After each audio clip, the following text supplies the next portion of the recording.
नमस्कार, आप देख रहे हैं प्राइम न्यूज और मैं हूं आपके साथ आलोक शुक्ला। तीनों केंद्रीय कृषि कानूनों को वापस लेने की मांग को लेकर सिंघू बॉर्डर पर चल रहे किसानों के विरोध प्रदर्शन को 33 दिन हो चुके हैं। सिंघू के साथ टिकरी, नोएडा और गाजीपुर बॉर्डर पर भी बड़ी संख्या में किसान लगातार जमा हैं और कृषि कानून वापस लेने की मांग कर रहे हैं। ऐसे में तीन तरफ से घिरी दिल्ली में किसानों का समाधान कैसे निकलेगा, यह बड़ा सवाल है। इसके साथ ही 33 दिन पूरे हो चुके हैं। इस बीच कल यानी 29 दिसंबर की तारीख बहुत ही अहम होने वाली है, क्योंकि 5 दौर की नाकाम बातचीत के बाद अब छठे दौर की बातचीत से किसान मानेंगे या नहीं मानेंगे, यह बड़ा सवाल खड़ा हो चुका है। इस सब के बीच किसानों की कुछ शर्तें भी हैं जो इस आंदोलन पर अपना बड़ा असर डालने वाली है।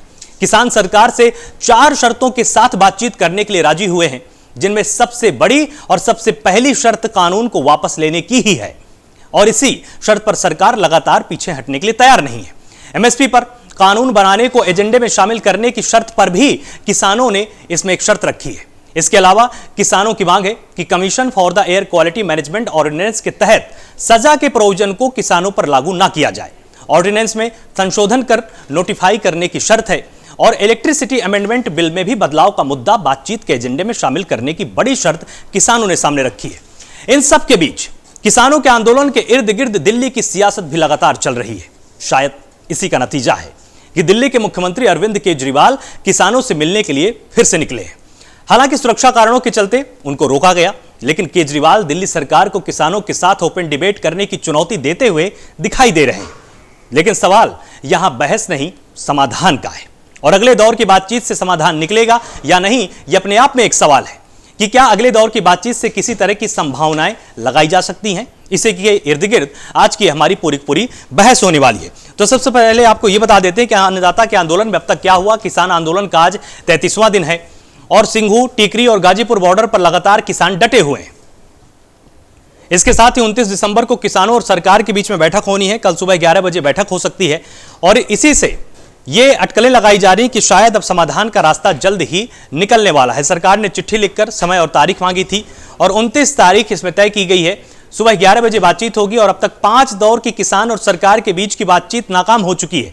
4 शर्तों के साथ छठे दौर की बातचीत के लिए किसान लगातार राजी हैं और जो 4 शर्तें हैं उसमें सबसे बड़ी शर्त यही है कि तीनों कृषि कानून को वापस लेने की संभावनाओं पर ही बातचीत होगी।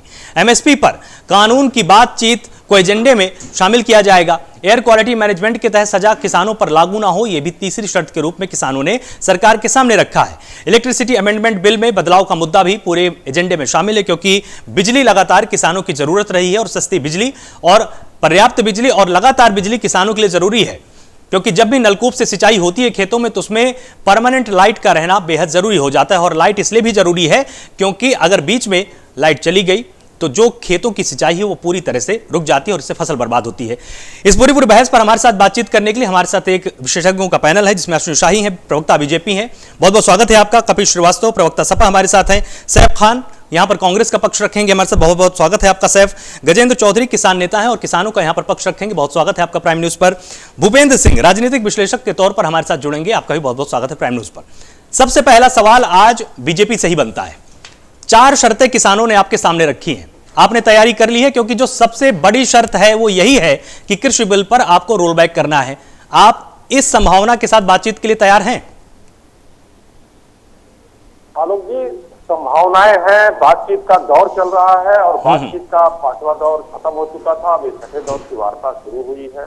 अब पहले जो किसानों का समूह 40 के आसपास होता था, अब उन लोगों ने एक छोटी कमेटी बना दी है, जिसमें अब ये लग रहा है कि हमारे किसान भाई भी 2 कदम आगे बढ़कर आने की सोच रहे हैं जी। अगर वो खुले दिल से बिना किसी राजनीतिक विद्वेष से अगर आते हैं, कल वो बैठक होती है तो सरकार उनकी हर बातों को सुनने के लिए बैठेगी और उस पर विचार पूरी तरीके से मतलब क्या सहूलियतों को देखते हुए विचार करेगी और सारा काम जो भी अभी तक का रुका हुआ था वो कल हल होने की पूरी संभावना है। और इस पर अधिक बातचीत के लिए हमारे साथ कपिश जी भी हैं। कपिश जी, एक जिम्मेदार विपक्ष होने के नाते लगातार अखिलेश यादव ने पदयात्राओं का ऐलान किया, किसानों का समर्थन किया, लेकिन कहीं ना कहीं देखिए पंजाब के किसानों के आवाज के बीच में उत्तर प्रदेश के किसान की जो मांग है वो कहीं ना कहीं दबी हुई है। क्या जिम्मेदार विपक्ष होने के नाते आप उनकी भी समस्याओं का यहां पर जिक्र करेंगे? देखिए, बहुत सीधी सी बात है कि किसान बटा हुआ नहीं है इसमें। सारे किसानों की एक ही समस्या है, कोई विशेष अलग नहीं है।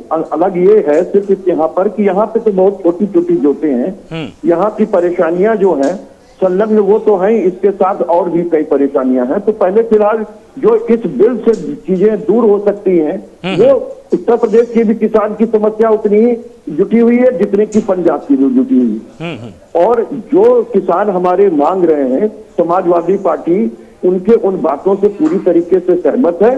और समाजवादी पार्टी ये चाहती है कि वास्तव में अगर कोई किसान के लिए कानून लाना है भारतीय जनता पार्टी की सरकार को, तो बिल्कुल एक उनकी समितियों का गठन करें, एक किसान आयोग का गठन कर लें, उनकी बात आने दें और उसके बाद जिस तरीके से वो अपने लिए सुधारों को लेकर के आना चाहते हैं, आप उस पर कानून ले आवे, ताकि जिसके लिए कानून ले आवे कम से कम वो उसको समझ भी सके और खुश भी हो।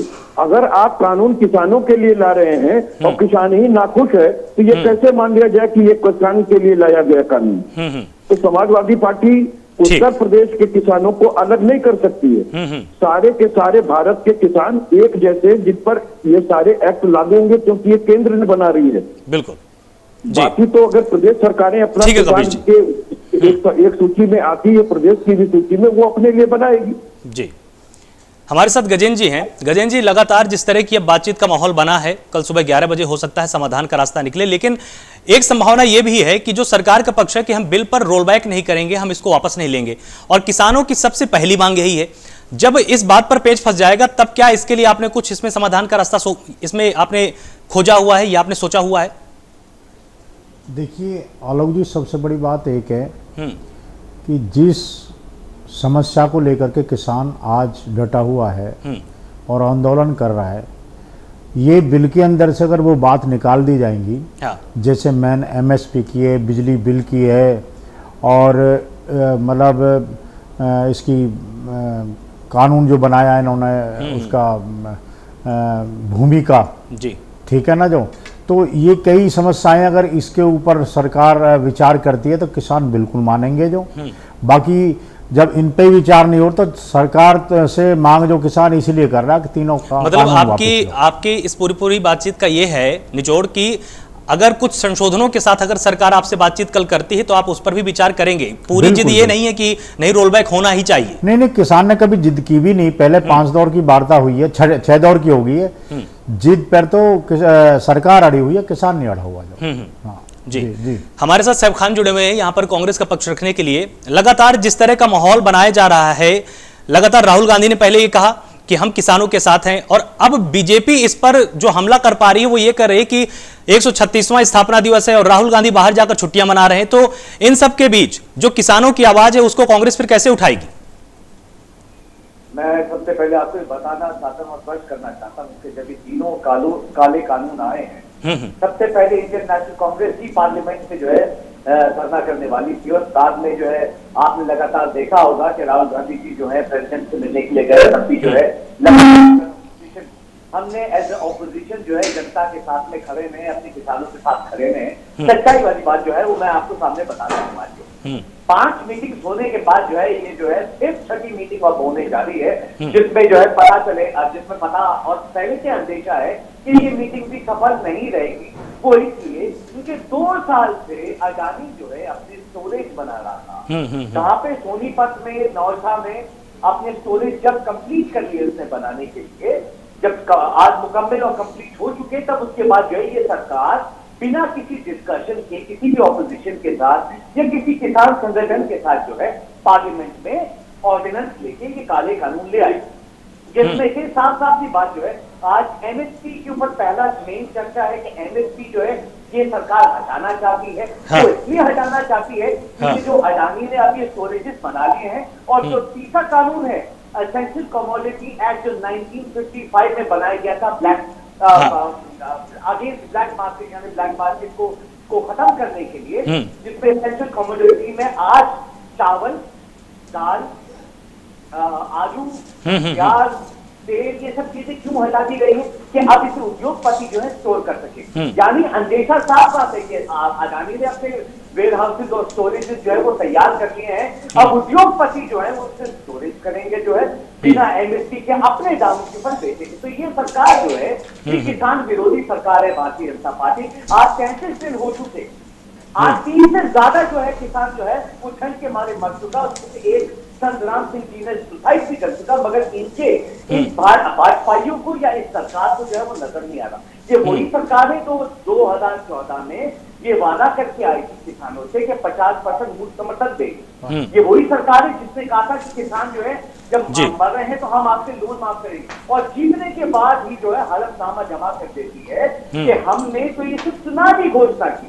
ये वही सरकार है जो किसानों को मध्य प्रदेश में मध्य प्रदेश में 6 किसानों को गोली मार देती है और सरकार मना कर देती है कि हमने तो मारा ही नहीं। ये वही सरकार है जो किसान विरोधी है, सिर्फ जो है अश्विनी जी, उंगलियों पे नाचने वाले लोग। लगातार कांग्रेस का यही दावा है हर मंच से आपके ऊपर, और जो सबसे बड़ा आरोप है कांग्रेस का वो यही है कि आप किसान विरोधी सरकार हैं। आप जो बिल लेके आए हैं उसमें कोई परफेक्शन नहीं है, उसमें किसान का हित नहीं है, और आप पूरी तरह से किसान को बर्बाद करना चाहते हैं, इसलिए आप इस तरह के बिल ला रहे हैं।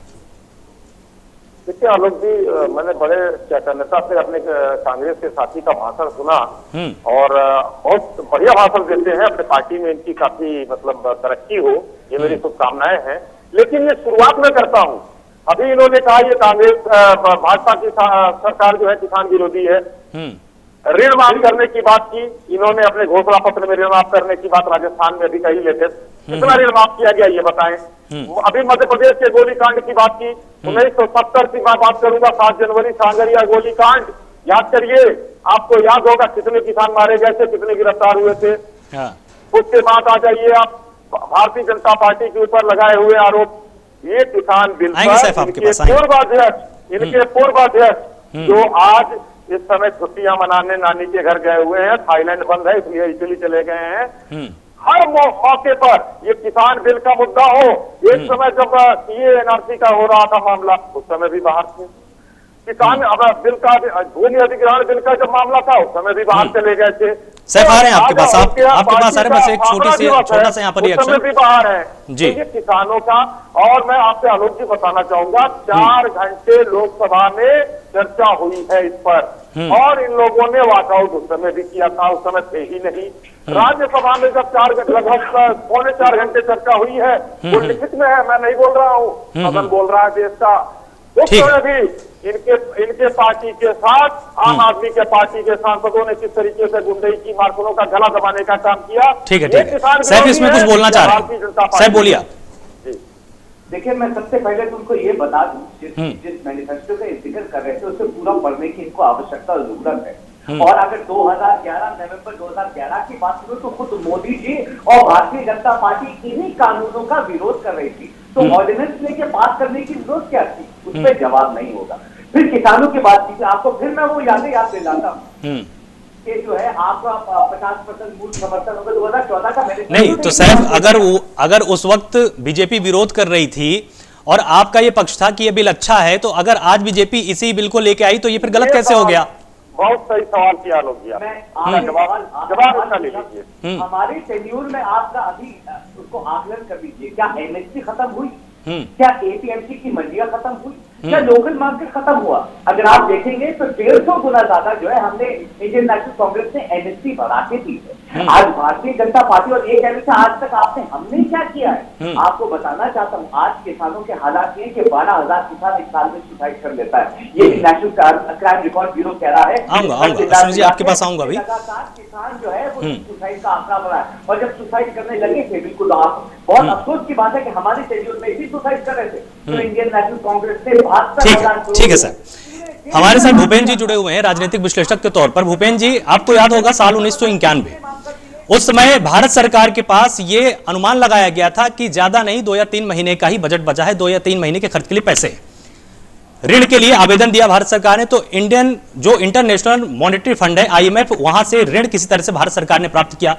WTO के साथ हमने मुक्त व्यापार के तमाम हमने समझौते कर लिए, और शायद उसी की मजबूरियां हैं कि कोई भी सरकार रहेगी, चाहे वो कांग्रेस की रहे चाहे वो भाजपा की रहे, हमको अंतर्राष्ट्रीय बाजार के हिसाब से अपनी नीतियों को बनाना पड़ेगा। तो क्या जानबूझकर इस पूरे के पूरे बिल के जरिए तमाम पार्टियां, तमाम विपक्ष इसमें राजनीति कर रहे हैं, जबकि सच्चाई हर कोई जानता है कि कुछ ऐसी अब चीजें आपको इंटरनेशनल मार्केट के हिसाब से लागू करनी पड़ेंगी देश में? आलोक जी, बहुत अच्छा सवाल किया और मुझे ऐसा लगता है कि आपने इस मुद्दे की असली जड़ को पकड़ा है। देखो, ये किसानों का आंदोलन इन्होंने बना दिया और ये इसको बोल रहे हैं कि ये किसान आंदोलन है, लेकिन हमारा देश ये समझने में विफल रहा है या समझने में नाकाम रहा है कि ये सिर्फ और सिर्फ ये 3 कानून जो हैं ये किसानों से संबंधित हैं। आप इसको बहुत अच्छे से समझिए। ये जो तीनों कानून जिस तरीके से लेके आए गए हैं, ये तीनों कानून हिंदुस्तान के रिटेल मार्केट के ऊपर, जो कंज्यूमेबल रिटेल मार्केट है, उस पर कब्जे का झगड़े का ये सारे का सारा खेल है। आप इसको समझिए कि जब कोरोना काल के अंदर पूरे विश्व के अंदर इकोनॉमी का भट्टा बैठ गया था और हमारी देश की खुद की इकोनॉमी -26% तक चली गई थी, तो उसके बाद जब आकलन किया गया तो तुम देखा कि हमारी कृषि ही एक ऐसा सेक्टर था जिसने कि इस काल के में जो कोरोना पीरियड था उसके अंदर भी एक पॉजिटिव साइन जिसने दिखाया। तो जो हमारे बड़े बड़े धना सेठ हैं, जो हमारे इंडस्ट्रियलिस्ट, उनको लगा कि यार ये सबसे बढ़िया काम है, तो उनको इस पे कब्जा करना था रिटेल मार्केट पे, क्योंकि उससे पहले हमारे यहाँ FDI लाने की भी बात चल रही थी। रिलायंस के, या जो अगर आप देखेंगे कि जैसे एक रिलायंस स्मार्ट शुरू हुआ है, मैं इससे भटक जाऊंगा, पहले मैं आपको बता दूं। तो इन्होंने क्या किया कि इन्होंने जो 3 कानून लेके आए, इन तीनों कानून को इन्होंने जो डाइल्यूट किया, इन्होंने उसका नाम तो दिया फार्मर्स रिफॉर्म, लेकिन अगर आप जब उन तीनों एक्ट को अंदर पढ़ेंगे तो उसमें आप पाएंगे कि उसमें सिर्फ ऊपर नाम जरूर किसानों का है, लेकिन अंदर अगर उसके बाद देखेंगे तो सारी ट्रेडर्स एसोसिएशन और ये सब उसके अंदर जितनी भी बात की गई है उन्हीं से संबंधित है। और उसी से संबंधित ये हमारा जो कानून है वो रिफ्लेक्ट करता है। वो कैसे? इन्होंने जो सबसे पहले एक बोला कि हमने किसानों को अधिकार दे दिया कि भाई कॉन्ट्रेक्चुअल फार्मिंग के लिए। ठीक, कॉन्ट्रेक्चुअल फार्मिंग आज भी अगर इन तीनों कानून को हटा दें तो ऐसा नहीं है कि हमारे देश में आज भी कॉन्ट्रेक्चुअल फार्मिंग नहीं होती है। कॉन्ट्रेक्चुअल फार्मिंग के अंग्रेजों के टाइम से सहकारी नील की खेती होती थी उस टाइम पे। नील, बल्कि जो जिस तरीके का कानून ये लेके आए हैं आलोक जी, बहुत अच्छी बात बोली आपने। जितने भी किसान आंदोलन हुए हैं, ये अगर कानून 3 इसी तरीके से पास हुए तो हमारे देश के अंदर फिर से 50 या 100 साल के बाद वही सारे आंदोलन फिर से किसानों को और इस देश की जनता को खड़े करने पड़ेंगे कि जो अंग्रेजों के टाइम पे खड़े किए गए थे। इन्होंने इन 3 कानून में क्या किया? इन्होंने कहा कि एपीएमसी खत्म नहीं हो रही है, लेकिन उन्होंने क्या किया कि एपीएमसी को खत्म तो नहीं कर रहे, लेकिन एक प्राइवेट मंडी लेके आ रहे हैं। प्राइवेट मंडी क्या होगी? प्राइवेट मंडी की जगह आप उस कानून के अंदर अगर परिभाषा पढ़ेंगे कि वो कौन सा क्षेत्र है, तो उसके अंदर इलेक्ट्रॉनिक जो प्लेटफॉर्म है हमारा वो भी होगा, मतलब वर्चुअल वर्ल्ड है वहां पे भी वो उसके अंदर होगा। उसके अंदर उन्होंने कहीं जिक्र नहीं किया कि उसके ऊपर कोई टैक्स लगेगा या नहीं लगेगा। उसके ऊपर इन्होंने कहीं जिक्र नहीं किया कि वो किसके अंदर आएंगी, किसके साथ कंट्रोल होंगी। अगर प्राइवेट कंपनी भी, प्राइवेट मंडियां हैं और हमारी अपनी एपीएमसी हैं, तो ये आने वाले टाइम में एपीएमसी को और अपनी मंडी समितियों को भी उसी तरीके से ध्वस्त कर देंगे जैसे इन्होंने एमटीएनएल और बीएसएनएल को किया। क्योंकि यही सरकार थी जब इन्होंने इनको मतलब प्रतिस्पर्धा के नाम पर वो लेके, नहीं थोड़ा सा मेरे को आलोक जी दूसरा, अगर जो इस पे शक पैदा करती है सरकार की मंशा पर, ये कानून भी लेके आने थे तो बहुत अच्छी बात है। आपने वो कॉन्ट्रेक्चुअल फार्मिंग को भी ले आए, फिर तो आपको ये एसेंशियल कमोडिटीज एक्ट के अंदर वो पर्टिकुलर सेक्शन को डिसॉल्व करने की क्या जरूरत थी, जिसको इन्होंने खत्म कर दिया। और जो भंडारण की जो एक तरीके से हमारे यहाँ पर सीमा थी, उस भंडारण की सीमा को ही खत्म कर दिया।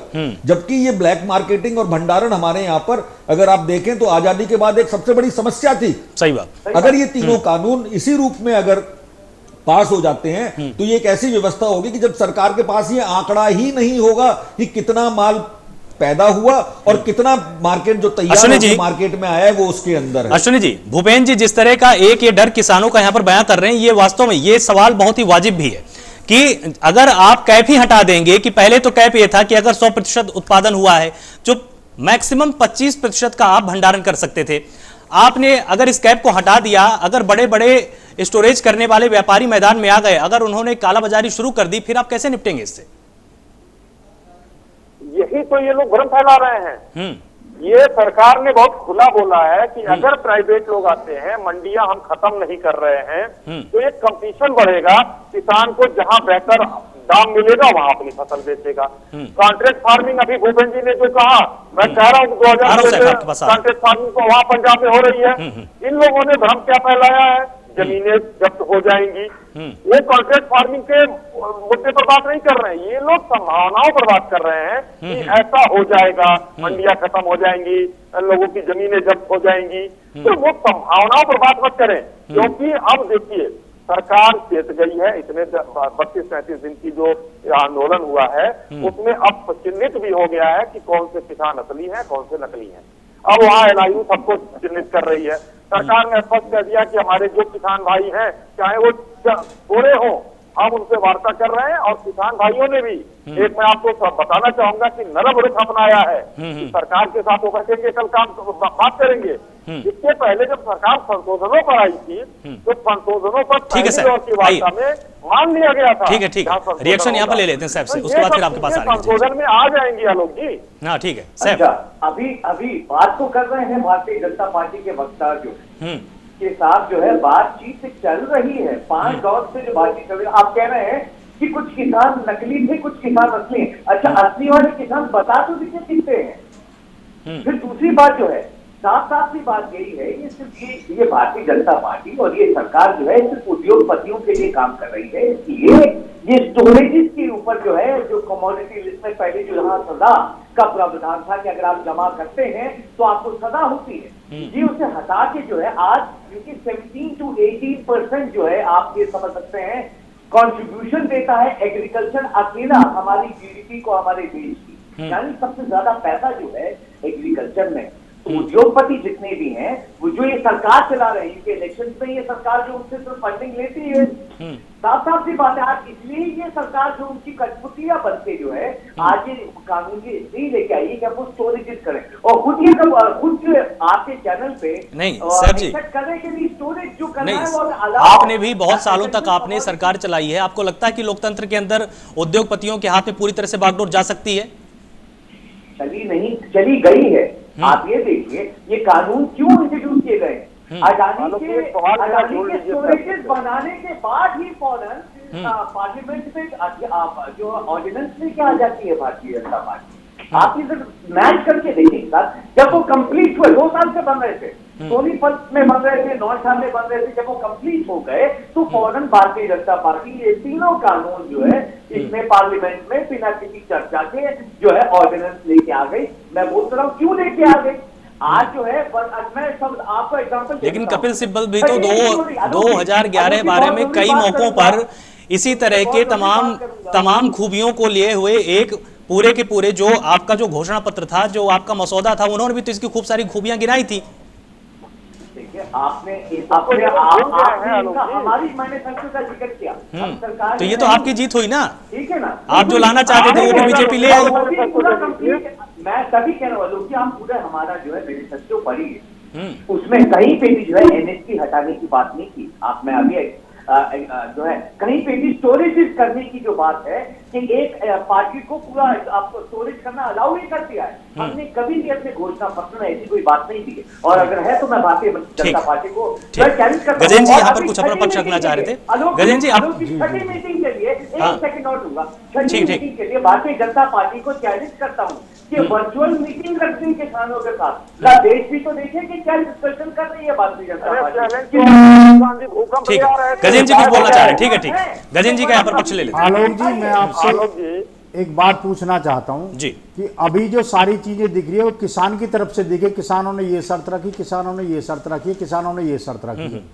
सबसे बड़ा जो 5 दौर की वार्ता जो फेल हुई है उसमें सबसे बड़ा जो किसान उसका सरकार का जो वो रहा है रवैया रहा है कि यहाँ बात करने के लिए तैयार हो जाते हैं और वहां मना कर देते हैं। अभी मैंने कुछ देर पहले कहा था कि हो सकता है सद्बुद्धि आ जाए सरकार को, लेकिन सबसे बड़ी बात है कि सरकार की तरफ से कोई भी चीज रिटर्न में नहीं आई किसान के पास में। और आज किसान इसी आशा से बैठा है कि जो तीनों ये कानून है ये वापस हो। मेरी समझ में ये नहीं आ रहा सरकार क्यों अड़ी हुई है न लागू करने पे। किसान से, किसी संगठन से, किसी किसान नेता से, किसी से इसके बारे में चर्चा की क्या?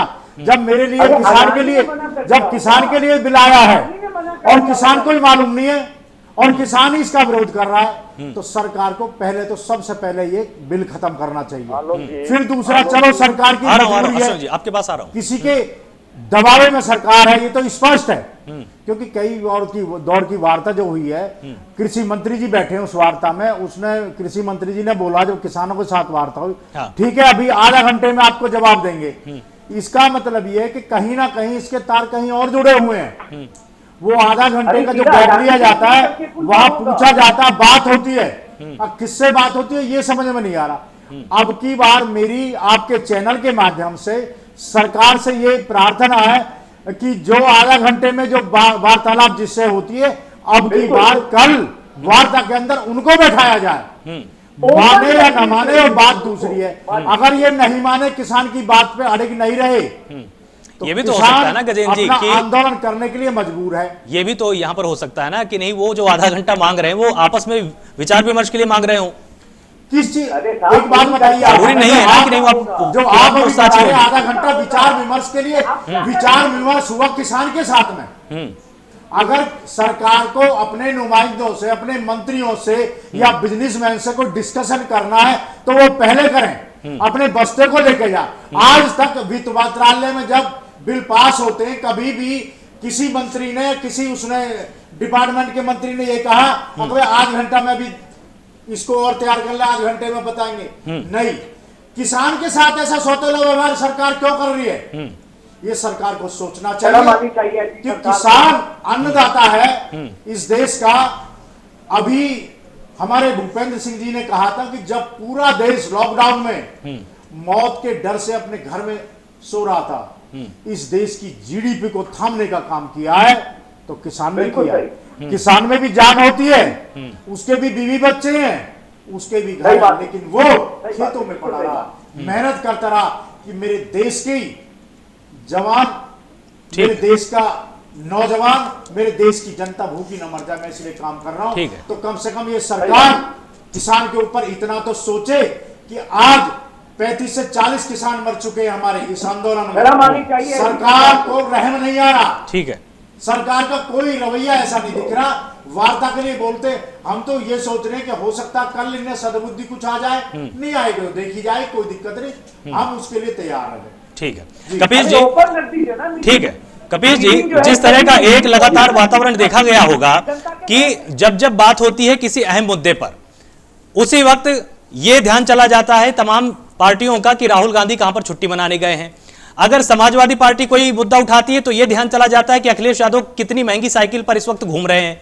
क्या यह जरूरी है, या जरूरी यह है कि विपक्ष के जो बात है विपक्षी नेताओं की, उन पर ध्यान दिया जाए? क्योंकि अगर महंगी गाड़ियों, छुट्टियों पर बात होने लगेगी तो फिर तो हर पार्टी का नेता इस तरह के काम करता है। विपक्ष को क्या जानबूझकर नजरअंदाज करने की कोशिश हो रही है क्या? नहीं, सबसे पहली चीज तो ये है कि कोई एक व्यक्ति से पार्टी नहीं होती, तमाम कार्यकर्ताओं, तमाम नेताओं से मिलकर के कोई पार्टी बनती है। कोई व्यक्तिगत काम से अगर कोई बाहर चला जाए और इस तरह का पटक्षेप उसके ऊपर किया जाए तो हम समझते हैं इससे निम्न स्तर की राजनीति नहीं हो सकती। बहुत सीधी सी बात यह है कि राहुल गांधी जी, उनके भी अपने निजी काम हो सकते हैं, वो जा सकते हैं। पूरी कांग्रेस थोड़ी चली गई है इटली, वो जहां भी जाना चाहे जा सकते हैं। उनपे किसी तरीके की इस तरह क्योंकि बहुत बार ये बात जानबूझ के सामने रखी जाती है कि अखिलेश यादव मर्सिडीज साइकिल में चलते हैं, उनकी साइकिल की कीमत 3 लाख रुपए है। तो इस तरह के जो व्यक्तिगत हमले होते हैं उससे क्या जानबूझकर जो राष्ट्रीय विमर्श का मुद्दा होता है उससे डिरेल किया जाता है क्या? नहीं, ये बिल्कुल ही तो सीधी सी बात है कि अगर आप जानबूझ के किसी पर व्यक्तिगत प्रहार करते हैं, कोई भी राजनीतिक दल व्यक्तिगत नहीं होता है, राजनीतिक दल तमाम लोगों से मिलकर के एक विचार व संगठन होता है। आप उस पर बात कीजिए कि उनकी नीतियां क्या है, विचारधारा क्या है, क्या नहीं है। अगर कोई पार्टी अचानक जो है 6 साल में आवे और विश्व की सबसे धनी पार्टी बन जाए और 4200 करोड़ रुपए का अपना 7 सितारा जो है 20 एकड़ के अंदर दिल्ली के अंदर कार्यालय बना ले, तो वहां प्रश्न उठ सकता है कि भैया ये अचानक क्या हो गया कि 70 साल से जो पार्टियां 70 शासन में 65 साल 67 साल रही है, वो नहीं कर पाई। वो किराए के भी उसमें तो देख रही है कि कार्यालय कहाँ मिल जाए, और यहाँ पे इस तरीके की चीजें कैसे चल रही है, तो उस पर लोगों का ध्यान नहीं दिलाया जाता है, क्योंकि असल ध्यान तो वही होना चाहिए। देखिए, बहुत सीधी सी बात, आलोक जी आपने बहुत सही प्रश्न किया और भूपेंद्र जी को मैं बधाई देना चाहूंगा। उन्होंने अक्षरशः कामाबाई से साफ सही बात रखी। बहुत सीधी सी बात यही है कि ये जो बिल लाया गया है इसमें किसान का नाम दिया गया है, लेकिन है ये व्यापारियों के हित के लिए बिल। हम एक चीज बहुत छोटी सी अपने मित्र अश्वनी शाही जी से पूछना चाहते हैं कि वो हमारा जवाब दे लेंगे हमारी बात। मैं ये पूछना चाहता हूँ कि इसेंशियल कमोडिटीज एक्ट जिसमें 24 वस्तुएं शामिल की गई थी, इस अधिनियम को 1955 में छोटे छोटे जो व्यापारी थे उस समय जो कालाबाजारी करते थे, वो देश पे इतनी भारी बिकती थी कि एक अधिनियम लेकर के आना पड़ा, और उसके बाद एक सीमित दायरे के अलावा फिर वो भंडारण नहीं कर सकते।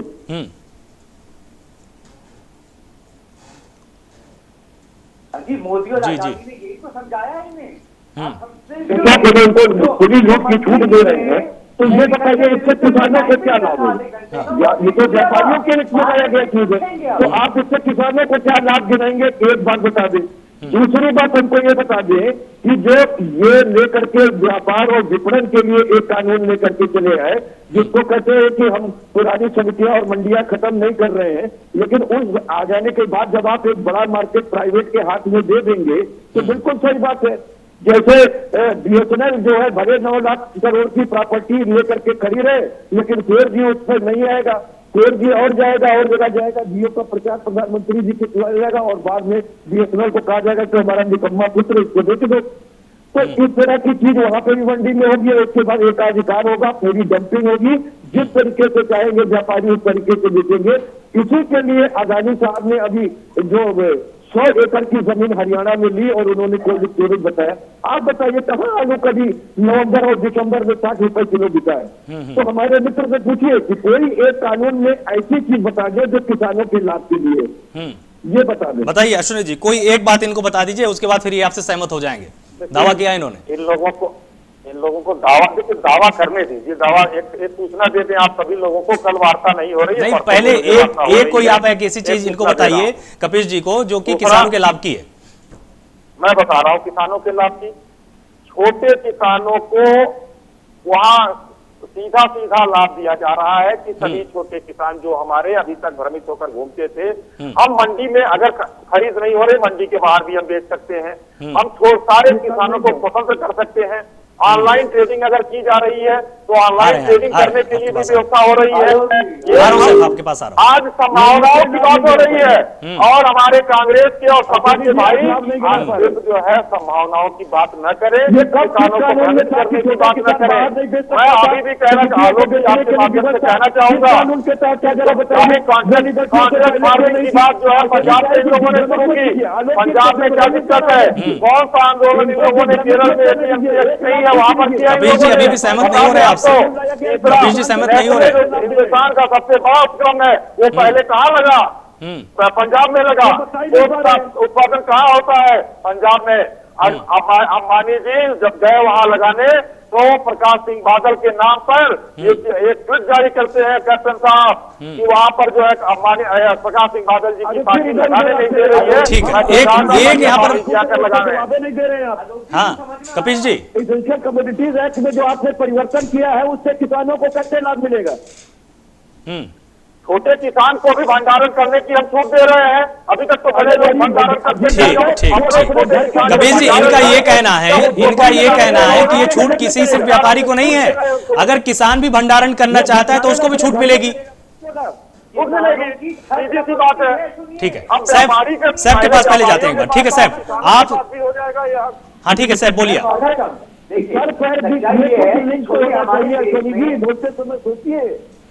सैफ बोलिए सैफ। हमारे देश में जो छोटे किसान है उनकी आबादी बहुत है, जिनकी सच्चाई देखें तो छठ टपकती है, वो स्टोरेज करेंगे। तो ये किसको बेवकूफ बना रहे हैं? जब इच्छा थी किसानों के साथ जो है आप बता रही है क्या आप नहीं जानते हमारे कितनी % आबादी है किसानों की जिनकी छठ टपकती है? ये है सच्चाई। आज उनके तकरीबन 65 से 70 छत भी तो दे रहे हैं ना प्रधानमंत्री आवास योजना के चलते, इसीलिए तो वो ज्यादा उत्साहित हैं। उनको मालूम है कि हम इनको छत भी दे रहे हैं, घर भी तो दे रहे हैं ना प्रधानमंत्री। इन लोगों ने शायद इसीलिए प्रधानमंत्री को ज्यादा उम्मीदें हैं कि अब एक छोटा किसान भी स्टोर कर लेगा। देखिए इनका मुंह बताना है, देख नहीं रहे आप, देखिए घबराहट देखिए, आपको पता चल गया कि ये क्यों कर रहे हैं, क्योंकि अडानी और अंबानी के ये कठपुतलियां हैं, ये उन्हीं के बोलने का काम कर रहे हैं। नहीं देखिए जहां तक देखिए सैफ, देखिए हमारे भारत में जब से बजटीय परंपरा शुरू हुई है, आपको एक चीज की जानकारी आपको अच्छे से, आप भले ही इसको स्क्रीन पर आप बोलें चाहे आप ना बोलें, जब भी बजट बनता है तो जो देश के दिग्गज उद्योगपति होते हैं उनको बुलाया जाता है, उनके साथ मंथन होता है, उनसे पूछा जाता है कि इस बजट में क्या रखा जाए। और ये परंपरा आज से नहीं, बीजेपी नहीं लेके आई है, ये कांग्रेस के टाइम पे भी होता है, उसके बाद बजट सत्र बुलाया जाता है। तो इतना विरोध क्यों है उद्योगपति का? उन उद्योगपतियों के लिए हम अपने देश की 80% आबादी का गला घोटते हैं। क्या इंडियन नेशनल कांग्रेस ने ऐसा आज तक किया?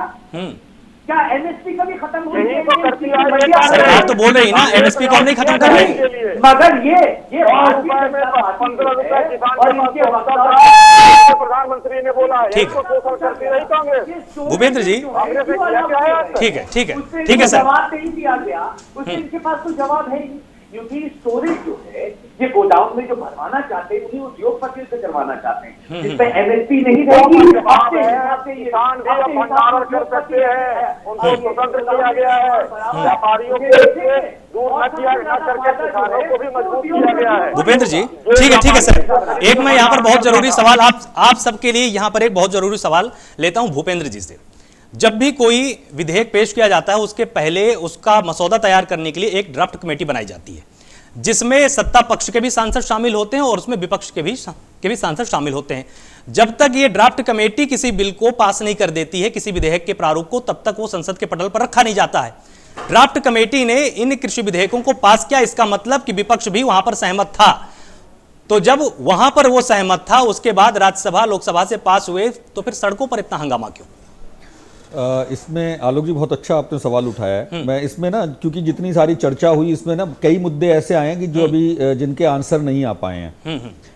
मैं शुरुआत आपसे करूंगा, लेकिन मुझे थोड़ा सा समय दें तो मैं उनके जो सिलसिलेवार जो बातें आई हैं मैं उनका भी जवाब देना चाहूंगा। देखो, ये वाले जो कानून आए थे, ये सबसे पहले ऑर्डिनेंस पास किया था इन्होंने, अध्यादेश आया था, और जब वो लॉकडाउन चल रहा था उसके बाद ये कानून इस कानून में ना संविधान की पूरी धज्जियां उड़ाई गई हैं। वो किस तरीके से, क्योंकि ये हमारे यहाँ पे कानून बनाने का प्रावधान भी बिल्कुल कॉन्स्टिट्यूशन में डिफाइंड है, स्टेट लिस्ट, कंकरेंट लिस्ट और अपना सेंट्रल लिस्ट है। तो स्टेट हमारा ये जो सब्जेक्ट है ये हमारा सेंट्रल लिस्ट का है, इसीलिए हमारे हर राज्य की सरकारें अपने अपने कानून कृषि से संबंधित बनाती है, क्योंकि हर किसी की भौगोलिक और जो सारी समस्याएं हैं वो सबकी डिफरेंट हैं, सामाजिक, भौगोलिक, आर्थिक, तो वो अपने हिसाब से नीतियां बनाती हैं। तो सरकार ने एक ये ऐसा कानून लेके आए जो स्टेट सब्जेक्ट का था, और वो भी अध्यादेश में लेके आए। आपने बिल्कुल सही बताया कि पहले जब वो अगर आता है तो उसको पहले जो वो एक हमारे ड्राफ्ट कमेटी के पास जाता है, लेकिन यहाँ पे जब ऑर्डिनेंस के थ्रू अगर आया तो ऑर्डिनेंस का कानून डिफरेंट तरीके से हो जाता है। जब ऑर्डिनेंस अगर किसी ऐसी परिस्थिति में जब हमारी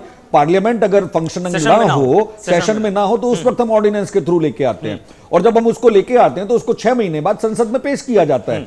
संसद में जब हम उसको पेश करते हैं तो उसमें पेश करने के बाद उसमें फिर वो कार्यवाही उसी तरीके से शुरू हो जाती है, और फिर वो एक्ट की तरीके से पास हो जाता है। इसमें भी दो चीज हैं। एक चीज तो ये कि जो इन्होंने कहा कि ये संसद में पास हुआ और पूरी संसदीय परंपरा का पालन किया गया, ये बिल्कुल झूठ और ये प्रोपोगंडा है। अगर आप न्यूज चैनल की भी अगर उठा के देख लें या लोकसभा टीवी को ही उठा के देख लें, आप बीच में ना बोले शाही साहब, आपको तथ्यों का कुछ नहीं पता, आपने एक्ट नहीं पता, आप सिर्फ डिबेट के अंदर भी राजनीतिक भाषण देने का काम करते हैं। आप चुप रहिए, आप बिल्कुल शांत रहिए, सुनिए, मैं आपको सारी सिलसिलेवार आपकी सारी चीजों का जवाब दूंगा। हाँ आलोक जी, इसके अंदर क्या हुआ, इन्होंने उसके भी पालन नहीं किया। उसके बाद जब अगर बहस होती है तो उसके अंदर हमारे मतलब जो है नंबर 19A, इस तरीके के होते हैं, जिसके अंदर ये होता है कि कई बार उस जो कानून है जिसमें बहस हो रही है उसको हम सेलेक्ट कमेटी को भेज सकते हैं या हम उसको ज्वाइंट कमेटी को भेज सकते हैं। संसद के अंदर ये मांग की गई कि बोलते कि ये जो कानून है इसको ज्वाइंट कमेटी या सेलेक्ट कमेटी को भेज दिया जाए, लेकिन इन्होंने नहीं भेजा और उसको वहीं पे एक तरीके से हो हल्ला करके नहीं। तो इन सारी चीजों को भी देखिए भूपेंद्र जी, सुप्रीम कोर्ट में तो भी चैलेंज किया जा सकता है ना? बिल्कुल नहीं, मैं इसमें एक चीज बताता हूं। सुप्रीम कोर्ट का जो काम अगर आया तो इस वाली पूरी व्यवस्था को अगर आप देखें तो सुप्रीम कोर्ट के अंदर PIL पड़ी, सुप्रीम कोर्ट ने इनसे पूछा कि क्या हम इनको रोक के और जो आप वार्ता का रास्ता खोज रहे हैं हम उसको कर लेते हैं। अगर आप इसको बहुत अच्छे से समझिए कि अगर कानून की जो हमारी सर्वोच्च संस्था है, जब वो अगर ये कह रही है कि तो आप इनको स्टे करके या रोक करके आप इस पे बातचीत कर लीजिए, तो इसका मतलब ऐसी कोई कानूनन अनचन नहीं है। दूसरी बात, जब ये हम मुद्दों की बातें करते हैं तो ये हमेशा जो आपने एक सवाल उठाया था कि क्या ये हम इसको डीरेल कर देते हैं, यकीनन ये इसको डीरेल कर देते हैं। जैसे आपने अच्छा, एक और मजे की बात है, किसानों के लिए किसी भी पार्टी ने अच्छा नहीं किया। देश की आजादी के बाद आज तक कोई भी ऐसी पार्टी नहीं आई है जो ये कहे कि वो ही किसानों की मसीहा थी। कांग्रेस के टाइम पे भी किसान आत्महत्या कर रहे थे, बीजेपी वाले कहते हैं कि हमारे यहाँ पे आत्महत्या का संख्या कम हो गई, बीजेपी ने संख्या देनी बंद कर दी तो वो संख्या कम हो गई। इसी तरीके से आज की तारीख में अगर जो बीजेपी भी बड़ा एक तरीके से बोल रही है कि राजनीतिक रूप से उनको भड़का रहे हैं, जब ये राजनीतिक पार्टियां हैं तो ये राजनीति करने के लिए आई हैं, ये कोई भजन मंडली के लिए नहीं आई हैं। और राजनीतिक पार्टी अगर देश के अंदर सत्ता पक्ष अगर कोई काम करेगा उसको आईना दिखाने का काम विपक्ष का है, और ये काम राजनीति का ही है।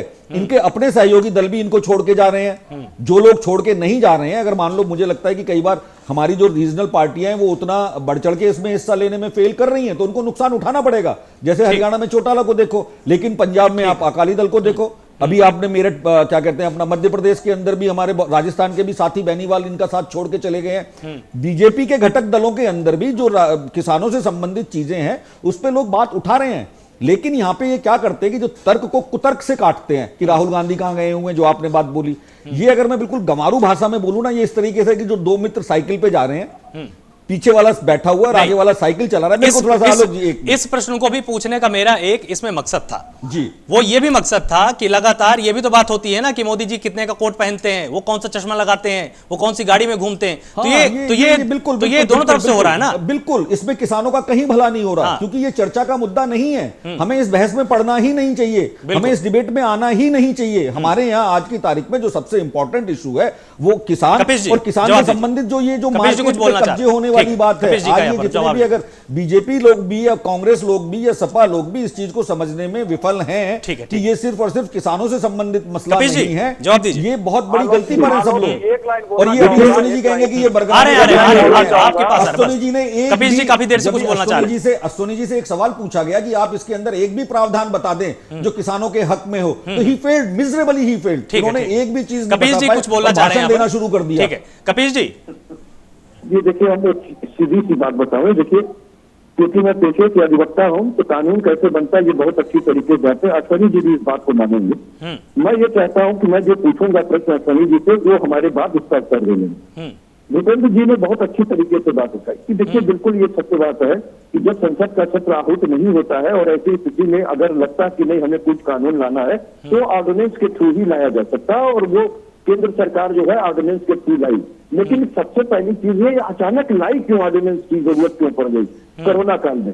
तो मैं फिर भूपेंद्र जी की बातों से ही जोड़ करके कहता हूँ आपको ये बात कि जिस समय कोरोना काल चल रहा था, सारी चीजें लॉकडाउन थी, कृषि ने ही इस देश की जीडीपी को बचाया था।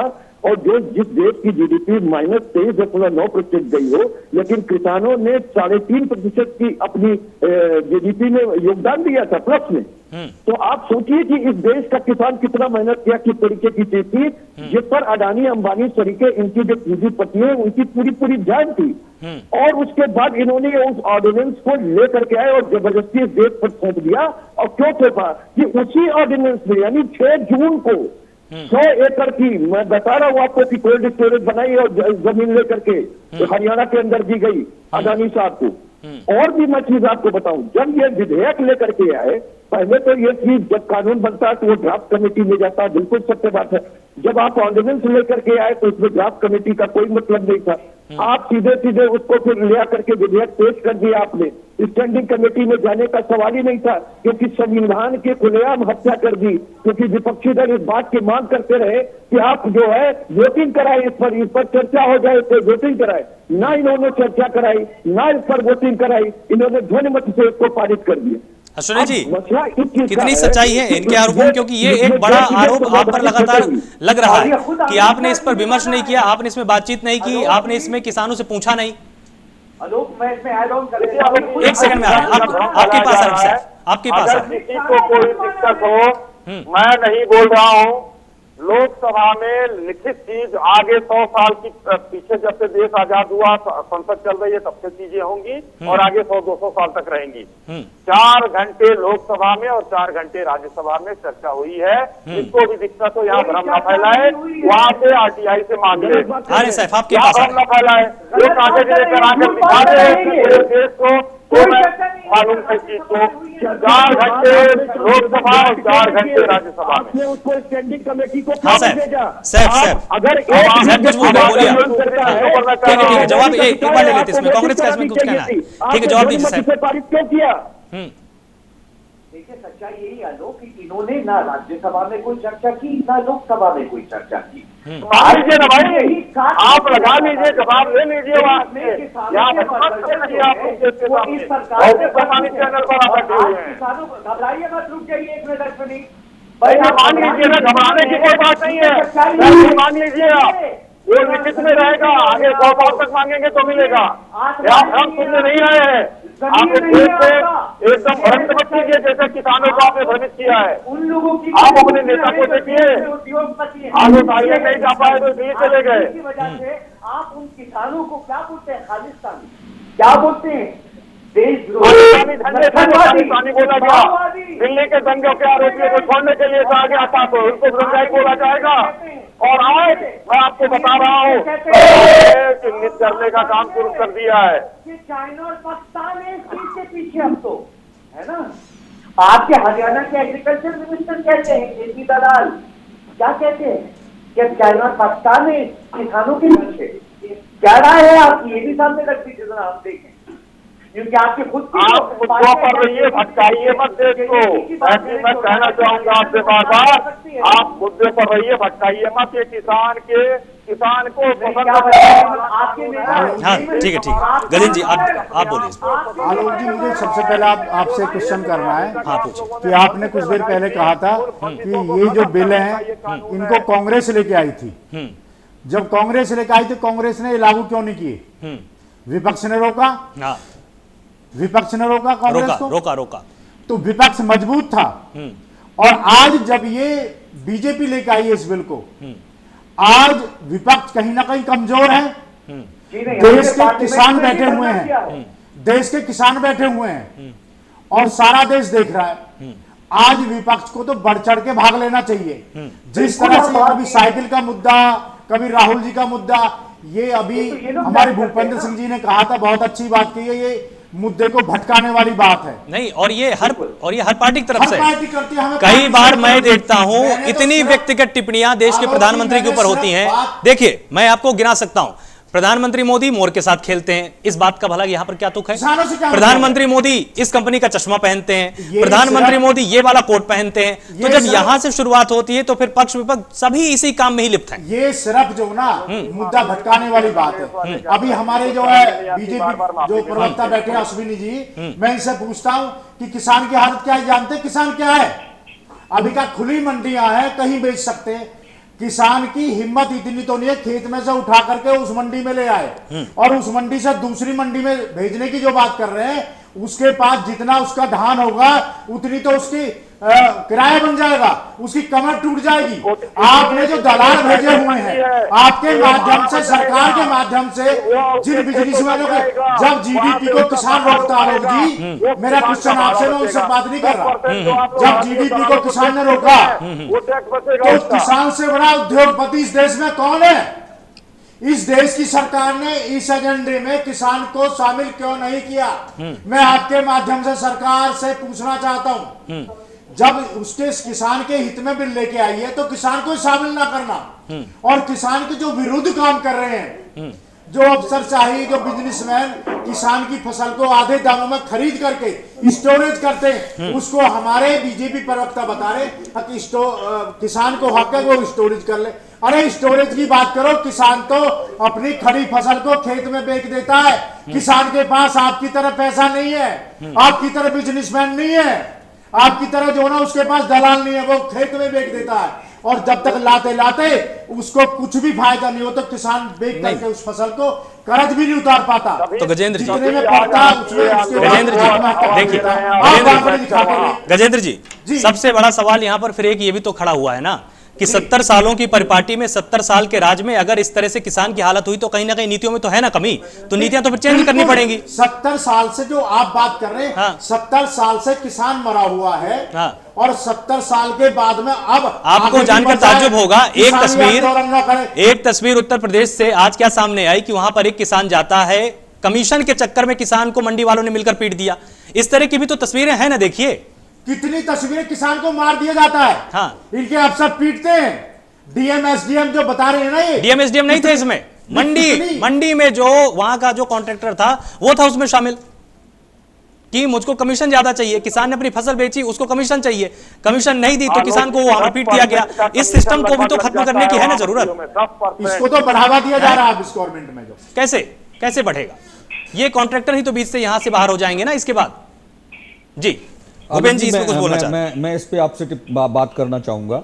जैसे इन्होंने जो भी आपसे जो सवाल खड़ा किया, मेरी समझ से ये परे है, क्योंकि मंडी के अंदर काम करने की अपनी एक व्यवस्था है। जो मंडी है, मंडी के अंदर आप उसको समझो मंडी कैसे काम करती है। एक मंडी एक जगह है जो चिन्हित है कि जहां पे किसान आएगा और ये अपनी फसल को बेचेगा। बिल्कुल। वो जब फसल को बेचता है वहां पे ठेकेदार और ये ऐसी व्यवस्था नहीं है। मैं बताता हूं इसके अंदर क्या होता है। वहां पे दो लोग जिसको होता है कि लाइसेंसी होता है, जो वहां का व्यापारी होता है। ठीक। दूसरा एक व्यक्ति होता है जिसको अपन आड़तिया बोलते हैं। अभी इस पे आड़ती में भी मैं आपको एक और बात बताऊंगा। ये जो इनकी जो दोनों पॉलिटिकल पार्टी की नूरा कुश्ती है उसके बारे में। जो आड़तिया होता है, उस आड़तिये का सिर्फ एक इतना काम है, उसको हम आम बोलचाल की भाषा में बोलते हैं धड़ा। धड़ा मीन्स प्लेटफॉर्म। जो भी किसान है वो किसी भी वहां पे एन नंबर ऑफ आड़तिये बैठे हुए हैं, वो अपनी फसल लेके जाएगा और किसी की भी धड़े पे अपनी फसल को रख देगा। आड़तिये को पता है कि आज का मिनिमम प्राइस ये है, किसान को बताएगा भाई मिनिमम प्राइस इतना चल रहा है। और आड़तिये का काम खरीदना नहीं होता, आड़तिये का काम वहां पर बोली लगवाना होता है। ठीक। वहां पे आता है, वहां बोली लगती है, बोली छूटेगी। अगर बोली किसान को पसंद है तो वो वहां पे उसको किसान को छोड़ देगा।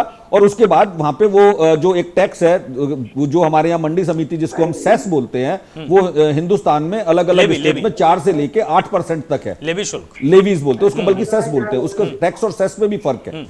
उसमें क्या होता है कि उसके बाद अगर व्यापारी को भी माल खरीदना है, तो वो अगर मंडी से माल अगर उसको खरीदना है तो वो अपना आदमी को आड़तिये के यहां पर ही भेजेगा।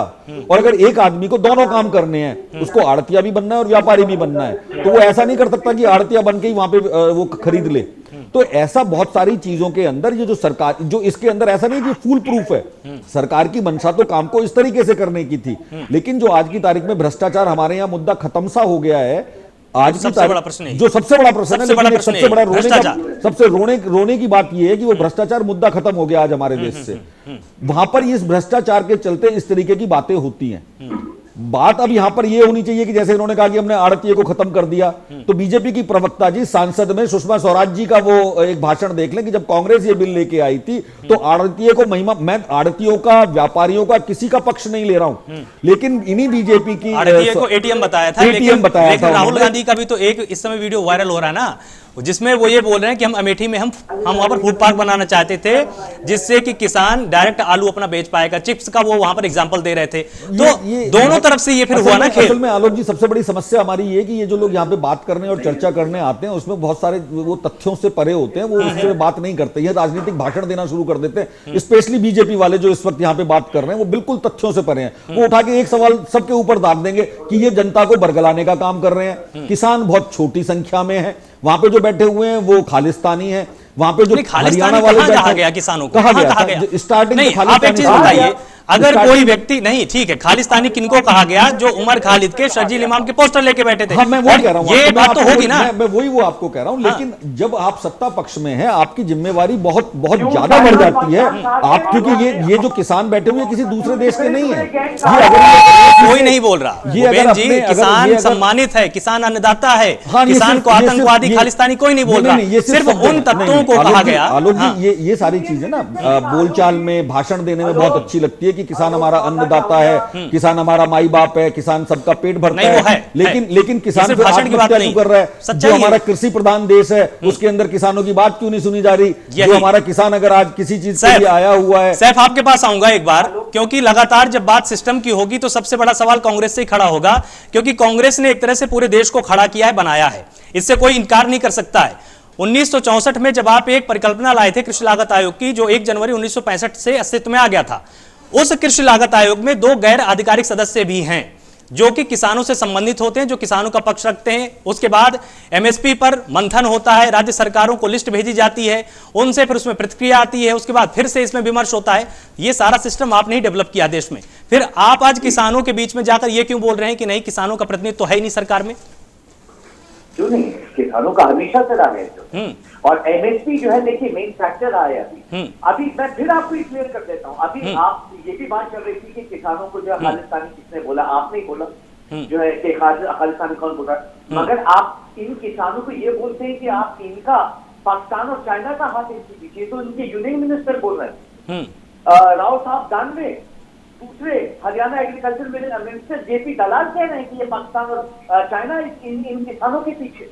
ये तो हालात करती हैं आपने आज किसानों के लिए। और हमारे टेन्यूर पे आप उठा के देख लीजिए, कभी भी एमएसपी से जो है नीचे का जो प्रावधान, मतलब आप नहीं, हमने हमेशा सपोर्टिंग प्राइस रखा, मिनिमम सपोर्ट प्राइस जो है, चाहे वो आप कॉन्ट्रैक्ट फार्मिंग के लिए करवाएं तो या तो वो एमएसपी से ज्यादा दाम मिलते या फिर वो मिनिमम सपोर्ट प्राइस के ऊपर मिलते थे। मगर ये सरकार स्टोरेज जो है अलाउ कर रही है। आज एमएसपी के ऊपर भी बहुत बड़ा सवाल है, जो ये खुली आज मैं तभी तो कह रहा हूँ कि आप जो है, ठीक है सर, मीटिंग जो है अभी वो वर्चुअल कर लीजिए, देश के सामने कर लीजिए। क्या आप एग्री करेंगे इस बात को?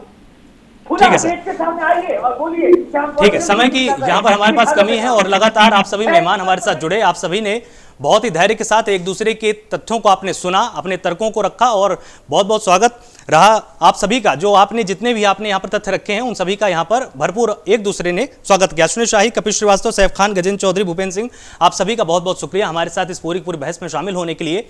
तो बहस का विमर्श का जो पूरा का पूरा केंद्र आज ये निकलकर सामने आया कि विमर्श किसानों पर होना चाहिए, सरकार की नीतियों पर होनी चाहिए, ना कि मोदी जी कौन सा चश्मा पहनते हैं, राहुल गांधी कहां पर छुट्टी मनाते हैं और अखिलेश यादव किस कंपनी की साइकिल पर चढ़ते हैं। फिराक गोरखपुरी को आज मैं फिर से यहां पर कोट करूंगा। उन्होंने कहा था कि सरजमीन हिंद पर अक़वाम आलम के फिराक कारवां बसते गए, हिंदुस्तान बनता गया। इन किसानों ने ही इस पूरे देश को बसाया है। ये बात किसी भी सरकार को हमेशा ध्यान रखना चाहिए। आप सभी का बहुत बहुत शुक्रिया।